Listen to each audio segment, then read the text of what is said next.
listening to the Daily Yogi Podcast. Every weekday, I'll share timeless yogi wisdom in bite-sized relatable lessons you can apply immediately to help you expand your perspective on life. There seems to be an idea in the minds of many religious people that because a thing produces pleasure, it must necessarily be bad. Or the belief that God likes seeing people unhappy and doing unpleasant things. And many of the most religious people frown upon the normal pleasures of daily existence. They act as if they are too good for life, too pure to enjoy any pleasure. But does this truly align with a fulfilling life?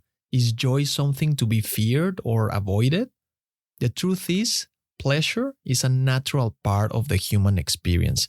It's a gift, a reward for our efforts, and a vital component of our well-being. The ancient yogis understood this profoundly. They taught that all normal pleasures are tools at our disposal, but we must be their masters, not their slaves. Enjoy the normal and rational pleasures of life, but always retain your mastery over them and never allow them to run away with you, Yogi Ramacharaka writes. And always remember that true happiness comes from within, and that these luxuries and comforts are not necessities of the real self and are merely things to be used for what they're worth. Imagine the freedom that comes with self-control. How different would your life be if you could savor the sweetness of pleasure without being consumed by it? If you could indulge without overindulging? This isn't about deprivation, it's about empowerment. It's about crafting a life where you're the captain of your desires, not a passenger at their mercy. And how do you cultivate this mastery? Practice, practice, practice. Strengthening your ability to resist temptation, to choose wisely, and to prioritize long-term fulfillment over short-term gratification. Remember the words of Chuck Palahniuk: the things you own end up owning you.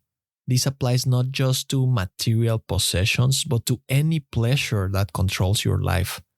Live a simple life. Enjoy the pleasures that bring you joy without getting attached to them, without getting addicted to them, without being controlled by them. Do uncomfortable things from time to time. Train your will regularly. By mastering your desires, you're not denying yourself pleasure. You're enhancing it. You're creating a life filled with balance, freedom, and true contentment. Isn't that a far richer experience than a life lived in perpetual restraint? Thank you for listening. If you found value in today's episode, rate the show or share with a friend. And remember, take this reflection into the silence, and I'll see you next time.